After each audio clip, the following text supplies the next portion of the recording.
Nakausap ko po si Dave. Sabi niya nga po na siya na yung nagdesisyon na gusto niya na umalis sa putir ng tatay niya. Tinanong ko kung bakit. Yun nga po, medyo naiigpitan daw siya kay Tatay Ram. Ayan. Mega love shoutout, isang magandang tanghali. Yan. At topic natin dito, ito ay patungkol kay Dave. Si Dave manalastas ang batang kargador na ito ay inalagaan nila Tatay Tekram, hinubog ang pagkatao. Subalit, eto na, lumipad na. Ano ang mga kadahilanan? So, kung siguro naman yung iba nakapanood na, updated na yung iba, no? At ito yung isang gabi pa, no? Isang araw pa, na si Dave po ay nagpaalam kina Tatay Tekram na pupunta sa kanyang tunay na ina. So, pang 4 days ay hindi pa bumabalik, subalit pinuntahan nga nila Tatay Tekram. At pagdating doon, ang sabi ng nanay ay 3 days ay nagpaalam na itong si Dave. So, saan nagpunta? Yon, wala naman kila Tatay Tekram. Pero ito na, lumalabas na si Dave daw ay kinidnap. Totoo bang kinidnap? Si Dave ay minor. Wala pa sa saktong edad. Kinidnap nga ba si Dave? Pero meron tayo paparinig, guys. Nakausap ko po si Dave na sabi niya na siya na yung nagdesisyon na gusto niya na umalis sa putir ng tatay niya. Tinanong ko kung bakit. Yun nga po, medyo naiigpitan daw siya kay Tatay Ram sa kanya. Yun, naiigpitan daw siya sa gusto niya na muna sa kanila. Sinabi ko nga kay Dave, sabi ko kung sino pa ako yung kumahali ko sa tatay mo, sino pa ako yung sinabihan ko para sakit. Dito guys, ayun na, at nakausap naman na nila. So, yung iba siguro updated na kayo dyan, no? Kasi marami nang upload sila Tatay Tekram. Updated na siguro kayo dyan sa mga issue na yan, no? At kahapon pa sana, ay gusto ko mag-reaction. Hindi lang ako nakapag-reaction kasi sa Bulacan kami kahapon. So, ito na, yung naging desisyon ni Dave, ito ay hindi nagpaalam na siya ay ayaw na niya or aalis na siya or gusto niyang mamuhay or gusto niyang maging malaya. Hindi siya nagpaalam ng ganon, basta nagpaalam na pupunta sa mama niya. And ayun na, napag-alaman na may kasabwat na 2 tao. Siguro naman ay napapangalanan na yung iba.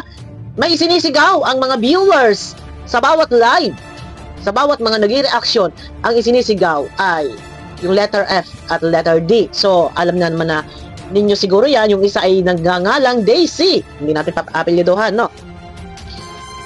Gusto daw maging malaya dahil kumbaga nahihigpitan o masyado siyang hinihigpitan daw di umano ni Tatay Tekram. So gusto niya na maging malaya. Ayun lang naman pala ang gusto ni Dave. Pero bakit kailangan niyang lumayo nang walang paalam at may sinamahan na iba? Yung ninong, nako, pwede naman siguro magpaalam. Hindi kailangan humantong doon sa ganito na umalis. Pero bandang huli, nabalitaan na mayroong sinamahan. So, ito nga ba ay kinidnap? Yan, palalabasin. Ang tawag ito. Maaari bang palabasin na ito ay kinidnap? Pero si Dave po ay, sabihin na natin kahit wala sa tamang edad, pero siya naman ay, ika nga ay, nasa tama naman ang pag-iisip. Po, gusto niya ang kanyang ginawa na makalaya, makatakas sa mga taong nag-aruga. Yan. Pero bago natin yan, guys, i-analyze yung patungkol kay Dave, dito muna tayo. Sa mga taong naghubog sa kanyang pagkatao, mga taong nagmahal, nag-aruga, no? Hindi man na kumpleto ang kanyang pagkatao, sabihin natin, dahil yung tatay niya ay hindi natagpuan. Kung natatandaan niyo before ako nag-reaction dito.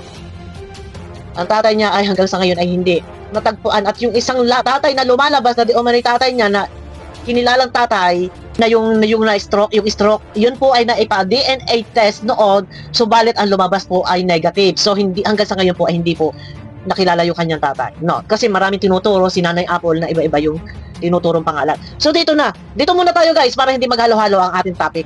Gaano ba kasakit sa isang tumayo bilang magulang na yung responsibilidad, yung obligasyon dapat ng tunay na magulang na sila yung gagampan. Subalit sila Tatay Tekram, ang magkakapatid nila Tatay Tekram, sila Tek Jun, sila ang lahat partido ay si Dave kinilalang hindi ibang tao.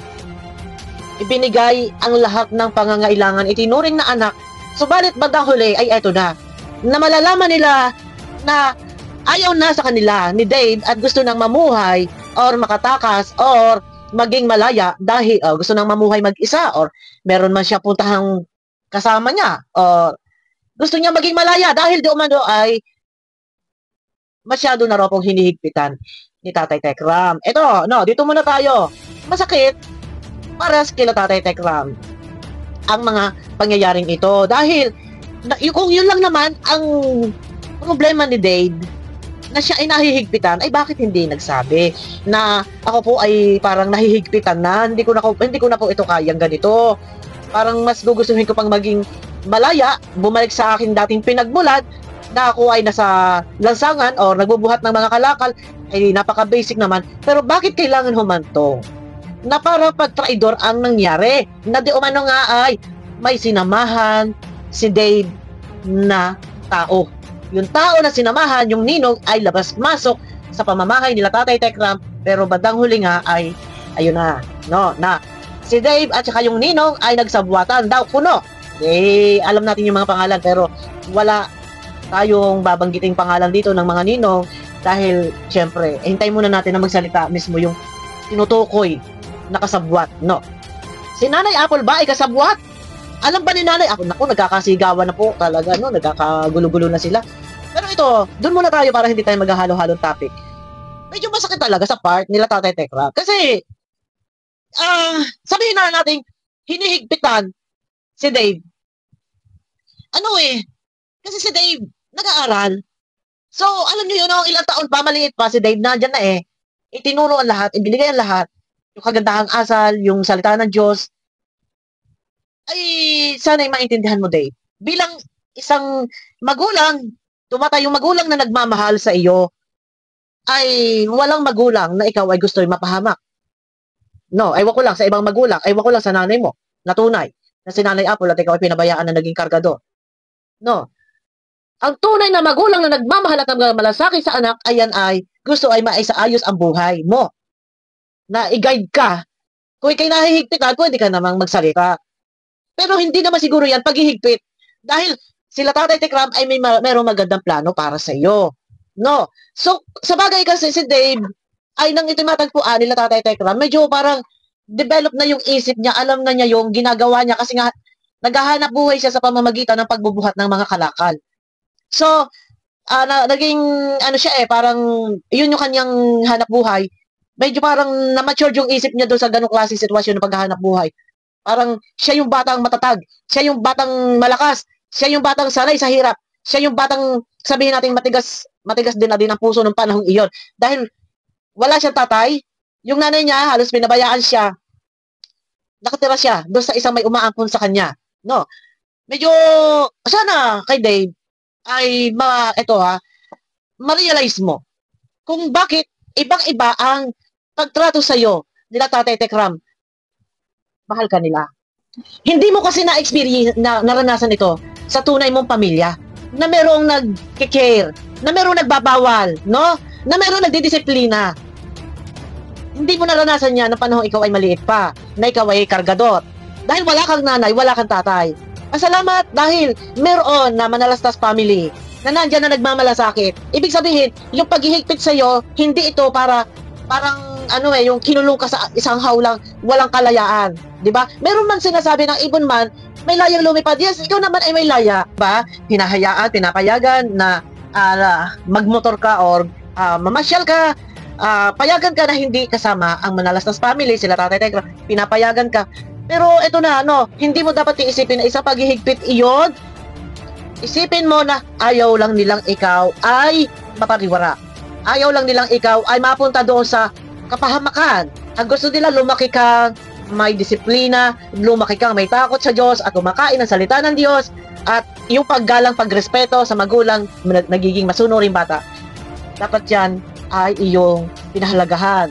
No, hindi mo dapat muna iisipin yung salitang sasabihin mo ikaw ay masyadong hinihigpitan dahil unang-una ikaw ay nag-aaral. Kung dumating man sa sa tamang edad, sa takdang panahon, na ikaw ay nasa tamang edad na at ganun pa din, at pagtrato na ikaw ay hinihigpitan, or parang robot, hindi naman sa totally parang robot, no? Ay, siguro doon ka na lang muna nag-isip-isip, at saka ang mga bagay na iyan, kung yun lang naman ang problema na nasasakal, pwede naman sigurong yun ay i-voice out mo sa Manalastas family sa tumayong tatay mo, na sila Tatay Tekram, mga kapatid nila, Tatay Tekram, sana ay sinabi mo. Pero ito na nga, sa tingin ko, ay nagkaroon ng lakas ng loob si Dave na ito ay gawin yung mga bagay na yan dahil may nasandalan. Merong mga taong sabihin natin kasabwatan. Yon, yung tinatawag na si Ninong. Yan. Oh, nako, Diyos ko, pero mahaba na ang kwento nito, guys. At ito ay nung isang gabi pa, ano. Medyo buhol-buhol na ang kwento, pero nasubaybayan naman po natin. Kaya ngayon mag-reaction tayo. Medyo intro, sa bungad muna tayo, sa umpisa muna tayo. Yun na nga po, no. At nagbigay na nga po ng pahayag. No, si Dave na yun nga ay nahihigpitan daw at gusto ay maging malaya. Ito ba ay makakabuti para sa iyo, Dave, na ikaw ay lumayo or lisanin or iwanan ang mga taong nag-aruga sa iyo? Yun, dapat sana hindi ka pabigla-bigla. Pag-isipan mong mabuti kung yung bang ginagawang paghihigpit sa iyo pero hindi naman totally talagang ganun kahigpit. Yun ba ay para sa ikapapahamak mo? Para ba sa ikasisira mo? Hindi. Para yan sa ikabubuti sa ikaayos ng pagkatao mo, no? Yung kung anong meron ka sa ngayon, kung para before na ikaw ay natutong gumalang, nagrespeto at may takot sa Diyos, saan ba nanggaling ang lahat ng iyan? Hinubog ng Manalastas family ang iyong pagkatao sa ilang sandali, sa ilang panahon, sa loob ng 5 taon na ikaw ay nanatili sa kanila, yan ay ipagpasalamat natin, no? At hindi ganun kadali na dahil lang sa ang gusto mo ay kalayaan, ay nagawa mong iwan at hindi nagpaalam, no? Pero sana ay mahimasmasan pa itong si Dave at hindi pa naman huli ang lahat. At siguro ay baka nandun pa siya nalunod sa sabihin nating sulson ng kasabwatan. Yon. Pero si Nanay Apple nga ba ay may kinalaman sa mga pangyayaring ito dahil nung unang-una doon nagpunta si Dave, no? At ipinagtapat ni Nanay Apple na may sumundo kay Dave o may kontak si Dave. Si Nanay Apple ba ay dapat sisihin sa mga pangyayaring ito? May kinalaman ba siya? Pero yun na guys, at nagkakasigawan na. Upload lang kanina, no? Abangan nyo ko guys sa aking next video. Yan, may kalang shoutout. Supportahan din po natin guys ang Kalingap, syempre. Ang Dagod Samaritan si Tatay Tekram na siyang nakilala natin na talagang magulang na malasakit nagmahal o tumayo magulang ni Dave na hanggang sa ngayon ay nandyan at talagang masakit para sa kanilang damdamin. Na ganun-ganun na lang na ang kadahilanan lang ay dahil nahihigpitan ay iniwan.